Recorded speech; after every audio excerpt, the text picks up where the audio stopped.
कल हम सारे ये फिक्रमंद थे कि यार ये मोमेंटम ब्रेक, ये परफेक्ट मैच था मोमेंटम रीगेन करने के लिए और बहुत ही जबरदस्त मैच हुआ and you know kudos to both the teams but at the end of the day Sahibzada Farhan के आगे बॉस किसी की नहीं चल रही है सादिया. Absolutely. किसी की नहीं चली. It was a total failure for Hyderabad. They couldn't really stop him. He was becoming unstoppable with the time. बस 99 पर आकर वो खुद अपने आप को अगर स्टॉप लगा देते जिस तरह का रन उन्होंने लिया था तो वो एक अलग बात है. But he played really well and along with that आज मास को देखकर भी बहुत अच्छा लगा. It was wonderful batting from his side as well. अरे शर्जील को देख के बहुत अच्छा लगा. Oh yes. किसी ने कल कहा था हाँ कि शर्जील होंगे और मिडिल ऑर्डर में तो नहीं होगा, लेकिन चले वेल विद दैट चलते सबसे पहले क्वेश्चन ऑफ द डे की जानिब. Question of the day on your screen is PSL में सबसे बड़ा टारगेट किस टीम के खिलाफ बनाया गया है? 10th एडिशन तक के सबसे बड़े टोटल की हम बात कर रहे हैं. आप जवाब दीजिए. ए है ऑप्शन क्वाइटा ग्लैडिएटर्स, बी है कराची किंग्स, सी है इस्लामाबाद यूनाइटेड, डी है मुल्तान सुल्तान्स. दीजिए सही जवाब हमारे सोशल मीडिया प्लेटफॉर्म्स पर और हासिल कीजिए बोल नेटवर्क की जानिब से गिफ्ट हैम्पर.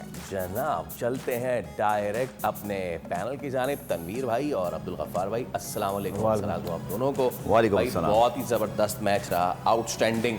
और नाजरीन अगर तो हमारी टीम ने वो प्रिडिक्शन टेबल तैयार कर लिया है, तनवीर भाई ने कल आगे निकल के खेला जरूर था लेकिन ऐसा एक मौके पे मुझे लग रहा था कि बहुत एक मौके पे मुझे लग रहा था यार क्या जबरदस्त तनवीर भाई ने आखिरी तुरुप का पत्ता मारा है हैदराबाद को लेके. लेकिन फिर जब मुल्तान बैट करने आया हाँ वो तो फिर हम शुक्र ही करते रहे. तनवीर भाई ऐसे देख रहे हैं कि अच्छा मैंने तो नहीं थी हैदराबाद. नहीं मैंने ऐसा तो नहीं, मैंने तो बोला है ना. और ये दूसरा ये कि भाई गुड स्पोर्ट्समैन स्पिरिट ना. थैंक यू तनवीर भाई, thank you for that from your side. देखिए बात पता है क्या है. अब वो देखिए प्रेडिक्शन स्कोर आ गया वैसे. अब बात ये है, देखिए बात ये तो मेरा भी 4 होते ना कल. कैसे 4? अगर मैं मुल्तान की तरफ जाता नहीं भाई स्पोर्ट्समैन स्पिरिट के एक नंबर. मैंने तो ये बात में बोला भी था. मेरा मैं इंटरेस्टिंग बना रहा हूं शो खत्म. बिल्कुल ये तो मैंने बोला भी था. और ये तो सबको पता कि किंग्समैन जो है वो बहुत बुरे हालात चल रहे हैं. लेकिन मैंने ये भी सोचा अवाम में तो कोई है नहीं उनको सपोर्ट करना, यहीं से एक बंदा तो सपोर्ट करे कम से कम. ओके जिस किस्म की टीम वो जो चल रही है. तनवीर भाई जरा मैच समरी पहले देख लें, फिर मैं बात करते हैं. Sadia match summary on your screen is going to be this. Hyderabad ने आज पहले बैट किया, 225 रन बनाए 6 विकेटों के नुकसान पर. बहुत अच्छी बैटिंग आज हमें मिली मां सदाकत की जानिब से. And as Faisal also mention के मिडिल ऑर्डर में जिस शेप में आज शर्जील नजर आए, 51 रन उनकी जानिब से बनाए गए. बहुत अच्छा लगा उनको देख के. आज साइम ओपन करने जब आए थे जिस तरह से वो खेल रहे थे, कल की उनकी बारिश की प्रैक्टिस मुझे बार बार याद आ रही थी. मुझे लगा था कि शायद कुछ कर लेंगे. Well he little moved ahead but 27 run बनाए उनकी जानिब से. उस्मान ने 25 रन बनाए. Will definitely ask about his role in the middle order if he is there against the spinners. वो क्या करे क्या नहीं करे.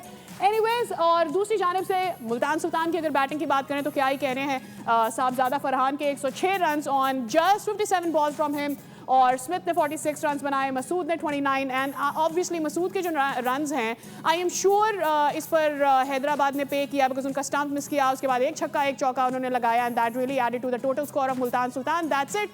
अगर हम बात करते हैं हैदराबाद की बॉलिंग की तो टोटल फ्लॉप रहा उनकी जानिब से.